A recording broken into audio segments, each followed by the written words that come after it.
Imagina a seguinte situação.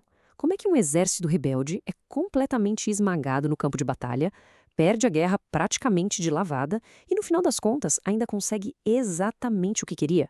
Pois é, parece um contrassenso gigante, né? Mas é justamente essa pergunta central que vai guiar nossa explicação de hoje.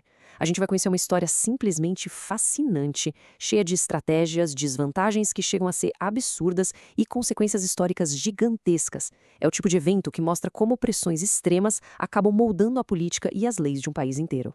Hoje a gente vai mergulhar fundo na Revolução Constitucionalista de 1932. E olha, o que temos aqui é um verdadeiro épico da história brasileira. Uma luta monumental que assumiu aquela clássica vibe de Davi contra Golias, com disparidades logísticas que chegam a ser assustadoras. Nosso objetivo é dissecar esses eventos para entender de verdade as nuances desse conflito. Foi a primeira grande revolta armada contra o governo de Getúlio Vargas. E a gente vai descobrir como o estado de São Paulo, que era o absoluto azarão nessa disputa militar, deu um jeito de transformar uma derrota esmagadora em uma vitória política histórica.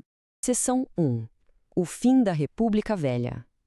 A queda da República Velha.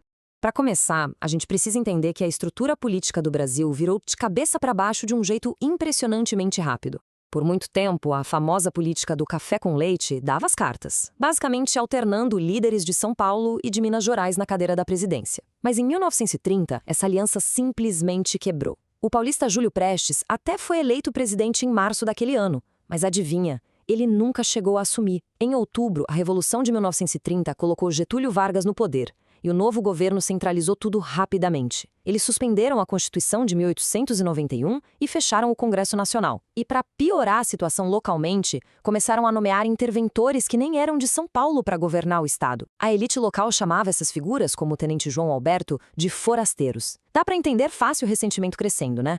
Um estado historicamente acostumado a comandar o país inteiro, de repente se vê governado por decretos e figuras que vieram de fora. O caldeirão estava ali, prestes a transbordar. Seção 2. O estopim da revolta, o catalisador da rebelião. Isso nos leva a um momento que foi trágico e também crucial.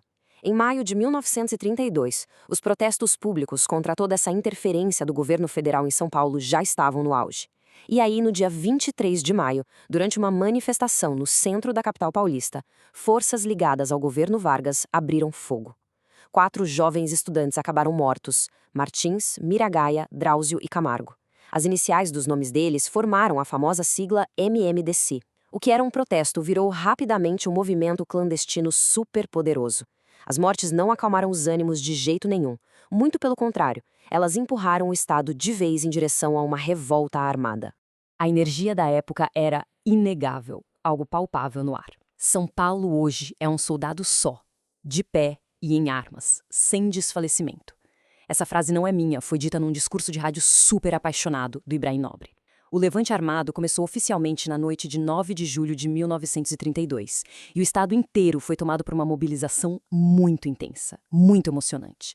Havia uma crença genuína de que aquelas tropas estavam marchando para libertar o Brasil de uma ditadura e exigir, na marra, uma nova Constituição. Seção 3. São Paulo contra o Brasil. Davi versus Golias. O grande problema é que, quando os líderes paulistas deram o pontapé inicial na Revolução, a expectativa era de que outros estados, principalmente Minas Gerais e Rio Grande do Sul, fossem aderir na hora, mas essa solidariedade nunca veio.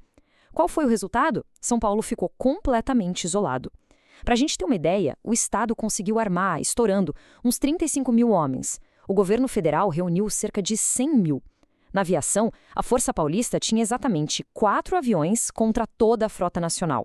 Marinha, 0.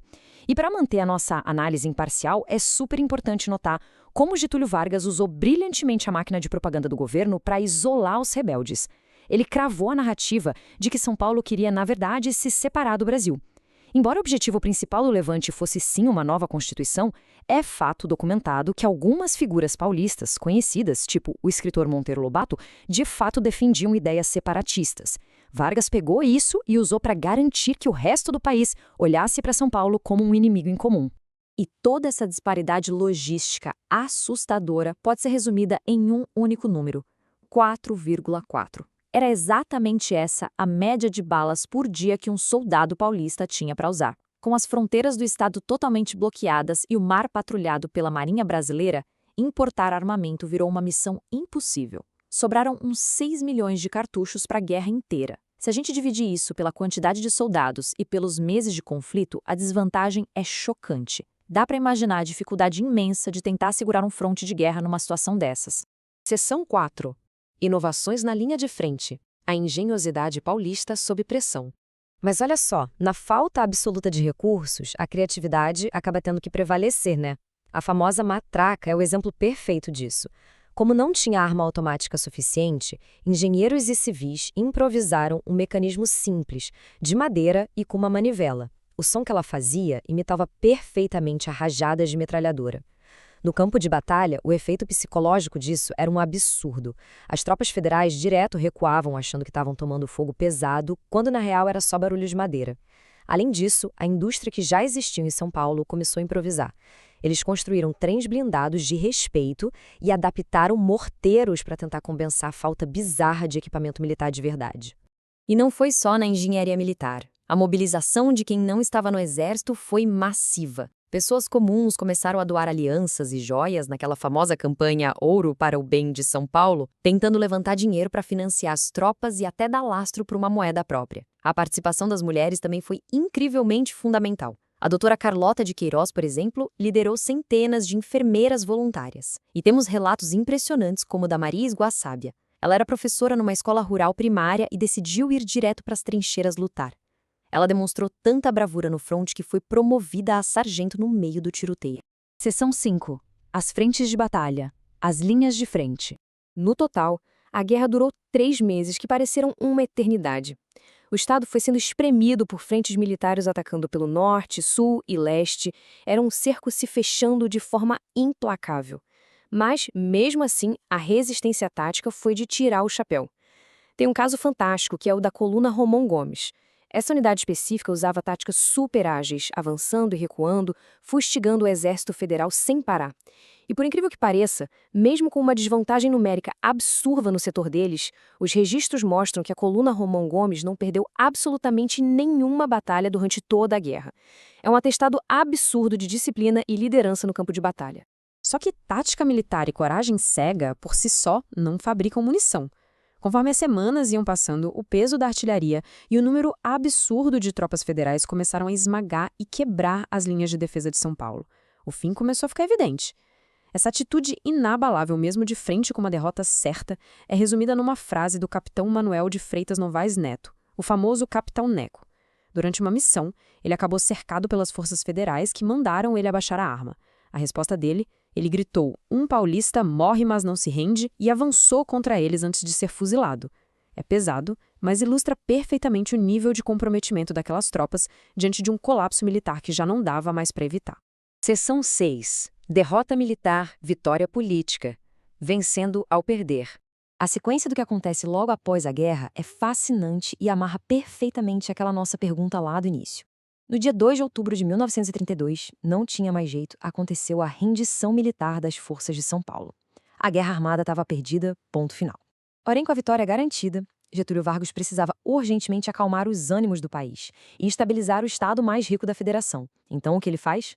O primeiro movimento político dele é justamente atender a uma das maiores exigências de São Paulo. Ele nomeia um interventor que era civil e nascido em solo paulista. Logo depois, sob uma pressão gigantesca que o conflito deixou no ar, eleições foram marcadas para formar uma nova Assembleia Nacional Constituinte. E a consagração disso tudo veio quando o Brasil finalmente recebeu sua nova Carta Magna, a Constituição de 1934. E aqui está a grande ironia da nossa história. Um exército que foi esmagado no campo de batalha conseguiu forçar o governo central a entregar suas maiores exigências políticas. E a partir disso, fica uma grande reflexão para a gente. A Revolução Constitucionalista foi o maior movimento cívico-militar da história de São Paulo, deixando centenas, talvez milhares de brasileiros mortos em combate. E a gente sabe que essa nova Constituição de 1934 durou pouquíssimo tempo, porque logo em 1937 uma nova ditadura seria imposta. Mas o legado de 1932 não sumiu. Ele cravou seu espaço na história política brasileira para sempre. Será que todo esse sangue derramado foi o verdadeiro preço a ser pago para restaurar a ordem constitucional, nem que fosse por um breve momento? Essa história é cheia de complexidades profundas e nos deixa pensando bastante sobre até onde vai a dinâmica entre poder e resistência. A nossa explicação sobre esse evento histórico tão marcante fica por aqui, esperando que essa vontade de entender o passado continue sempre viva.